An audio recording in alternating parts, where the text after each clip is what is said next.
மகாபாரதம் மகாபாரதம். பூமியில் தர்மம் நிலைக்க, புவியில் அன்பு தழைக்க, அவனியில் அதர்மம் அகல ஆண்டவன் வந்தான் அகமகிழ. மகாபாரதம் மகாபாரதம் மகாபாரதம் மகாபாரதம். பாண்டவர் துன்பம் போக்க, பாஞ்சாலி மானம் காக்க, பாரே வியந்து பார்க்க, பரந்தாமன் வந்தான் வழி தீர்க்க. மகாபாரதம் மகாபாரதம் மகாபாரதம் மகாபாரதம் மகாபாரதம்.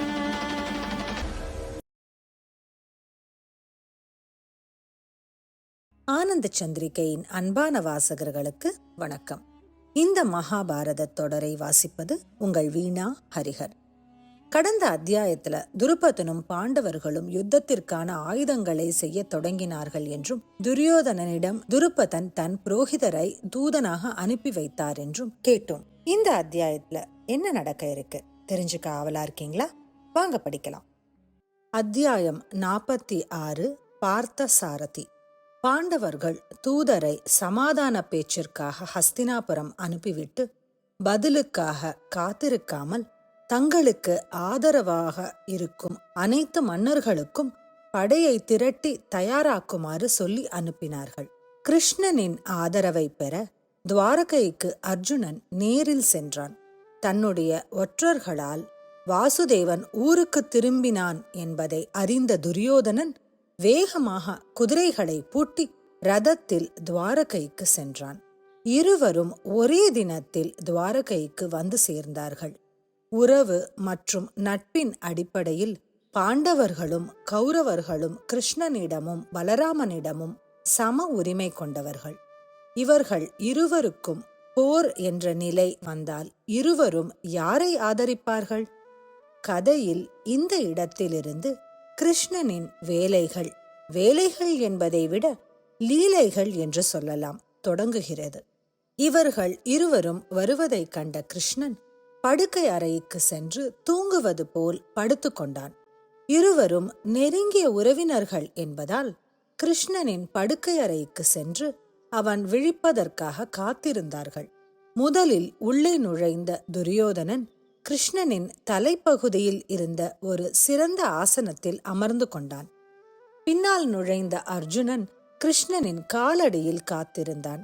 மாதவன் நித்திரை தெளிந்ததும் எதிரில் நின்ற அர்ஜுனனை முதலில் பார்த்து நல்வரவு சொன்னான். பிறகு திரும்பி பார்த்து ஆசனத்தில் அமர்ந்திருந்த துரியோதனனை வரவேற்று நலம் விசாரித்தான். பிறகு இருவரையும் பார்த்து, என்ன காரியமாக இருவரும் வந்திருக்கிறீர்கள் என்று கேட்டான். துரியோதனன் முதலில் பேசினான். இப்போது எங்களுக்குள் யுத்தம் வரும் போலிருக்கிறது. வந்தால் நீர் எனக்கு உதவி செய்ய வேண்டும். நானும் அர்ஜுனனும் உம்மிடத்தில் சமமான பிரியம் பெற்றிருக்கிறோம். நம்முடைய உறவு முறையும் சமமாகத்தான் இருக்கிறது. ஒருவன் அதிகம் ஒருவன் குறைவு என்றில்லை. இப்போது நான் உம்மிடத்தில் முந்தி வந்தவனாக இருக்கிறேன். பெரியோர்களுடைய ஆச்சாரம் முன்னால் வந்தவனை ஆதரிக்க வேண்டும். பெரியோர்களுக்குள் நீர் சிறந்தவராக இருக்கிறீர். எல்லோருக்கும் வழிகாட்டுபவராக இருக்கிறீர். பெரியோர்கள் நடத்தி வந்த தரும நெறியை ஊர்ஜிதப்படுத்துவீராக. நான் முந்தி வந்தவன் என்றான். துரியோதனன் சொன்னதை கேட்ட கிருஷ்ணன், நீ முதலில் வந்தாய் என்பது உண்மையாகவே இருக்கலாம். ஆனால் நான் அர்ஜுனனைத்தான் முதலில் பார்த்தேன். நீ முதலில் வந்தவனாக இருக்கிறாய். இவன் முந்தி பார்க்கப்பட்டவனாக இருக்கிறான். இருவரும் இந்த விஷயத்தில் சரிசமமாக இருக்கிறீர்கள். ஆகையால் நான் இருவருக்கும் சகாயம் செய்ய வேண்டியவன். பரிசுகள் கொடுக்கும் நேரத்தில் சிறியவர்களுக்கு முதலில் கொடுக்க வேண்டும் என்பது பூர்வீக வழக்கம். ஆகையால் அர்ஜுனனுக்கு முதலில் தருகிறேன். போர் செய்வதில் எனக்கு நிகரானவர்களும் மகாவீரர்களுமான என் குலத்தவர்கள் பலர் என் படையில் இருக்கிறார்கள். அவர்கள் ஒரு புறம் இருப்பார்கள். இன்னொரு பக்கம் ஆயுதம் எடுக்காதவனாகவும் போர் புரியாதவனாகவும் நான் ஒருவன் மட்டும் இருப்பேன். அர்ஜுனா, நன்றாக ஆழ்ந்து யோசித்து உனக்கு எது பிரியமோ அதை நீ தேர்ந்தெடுக்கலாம். தனி மனிதனாகவும் ஆயுதமற்றவனாகவும் இருக்கும் என்னுடைய சகாயத்தை வேண்டுகிறாயா, அல்லது மகாவீரர்கள் நிறைந்த என்னுடைய சேனாபலத்தை யுத்தத்தில் விரும்புகிறாயா? சொல். பழைய நெறியை அனுசரித்து இளையவனாகிய நீ முதலில் கோரலாம் என்றான். கிருஷ்ணன் இவ்வாறு சொன்ன உடனே அர்ஜுனன் தாமதமும் சந்தேகமும் இன்றி உடனே ஆயுதம் எடுக்காமல் நீர் என் பக்கத்தில் இருந்தால் போதும் என்றான். அதனை கேட்ட துரியோதனனுக்கு அடங்காத மகிழ்ச்சி. அர்ஜுனன் ஏமாந்தான் என்று எண்ணி மகிழ்ந்தான். வாசுதேவனின் சேனை தன் பக்கம் இருக்கட்டும் என்று கேட்டு பெற்றுக்கொண்டான். லட்சக்கணக்கான பெருஞ்சேனையை பெற்றுவிட்டேன் என்று மகிழ்ச்சியுடன் பலராமனை சந்திக்க கிளம்பினான். பலராமனிடம் போய் நடந்ததையெல்லாம் கூறினான். பீமனுக்கு சமமான மகாபலசாலியான பலராமன் துரியோதனன் சொன்னதை எல்லாம் கேட்டுவிட்டு கூறினான். துரியோதனா, விராடன் மகளுடைய விவாகத்தின் போது நான் பேசியவற்றை உனக்கு சொல்லியிருப்பார்கள். உனக்காக நான் வேண்டிய அளவு பேசியிருக்கிறேன். பலமுறை கிருஷ்ணனிடம் சொல்லி வந்திருக்கிறேன், நாம் கௌரவ பாண்டவர்களுக்கு சம சம்பந்தம் என்று. ஆனால் என் பேச்சை கிருஷ்ணன் ஏற்றுக்கொள்ள மாட்டேன் என்கிறான். நான் என்ன செய்ய முடியும்?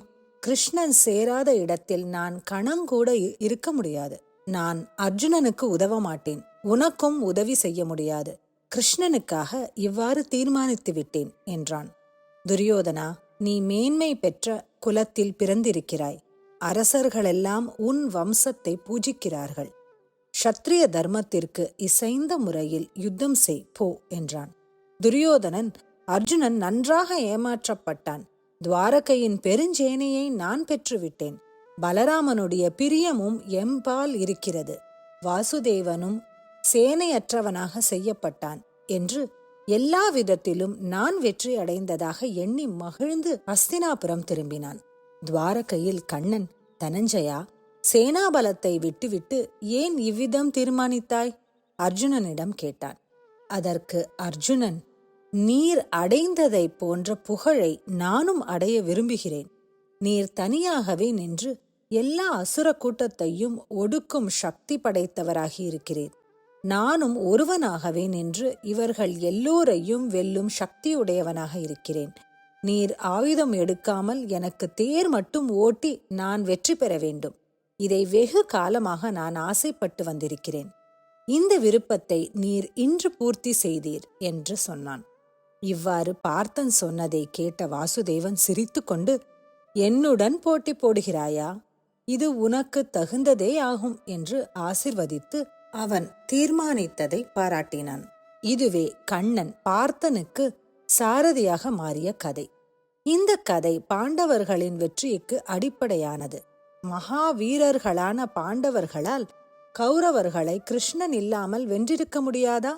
அன்று கண்ணன் சூதாட்டக் களத்தில் இருந்திருந்தால் ஒருவேளை சூதாட்டமே நிகழ்ந்திருக்காதோ? கண்ணன் கௌரவர்களின் சூழ்ச்சியை முறியடித்திருப்பானோ? இக்கதையில் கண்ணன் தூங்கியது போல் நடித்தது ஒரு இருக்கையை தன் தலைப்பக்கத்தில் அமைத்து அதில் துரியோதனன் தான் அமருவான் என்று கணித்தது, முழித்தவுடன் முதலில் அர்ஜுனனை பார்த்தது, இவை எல்லாமே கிருஷ்ணனின் லீலைகள்தான். ஒருவேளை கிருஷ்ணன் பாண்டவர்கள் பக்கம் இல்லாதிருந்திருந்தால் கௌரவர்கள் ஏதேனும் சூழ்ச்சி செய்து வென்றிருப்பார்களோ? எது எப்படியோ ஒரு மகா பெரும் யுத்தம் தொடங்க இருக்கிறது. இந்த அத்தியாயத்தோட நிறைவுக்கு வந்துட்டோம். இனி போரை தவிர்க்கவே முடியாது என்ற சூழல் உருவாகிறத பார்க்கிறோம். மேல என்ன சுவாரஸ்யங்கள் நடக்க இருக்கு என்பதை தெரிஞ்சுக்க ஆவலா இருக்கீங்களா? காத்திருங்கள். அடுத்த அத்தியாயத்தோட உங்களை சந்திக்கும் வரை உங்களிடமிருந்து விடைபெறுவது உங்கள் வீணா ஹரிஹர்.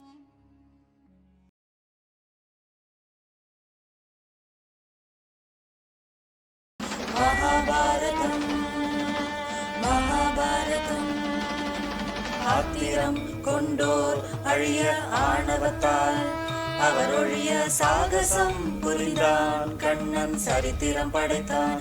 கார்வண்ணன் மகாபாரதம். மகாபாரதம் மகாபாரதம் மகாபாரதம். ராதே கண்டான் உளங்குளிர கீதை சொன்னான். புலனுணர கோபியர் கூட்டம் புடைசூழ கோவிந்தன் வந்தான். அருள் பால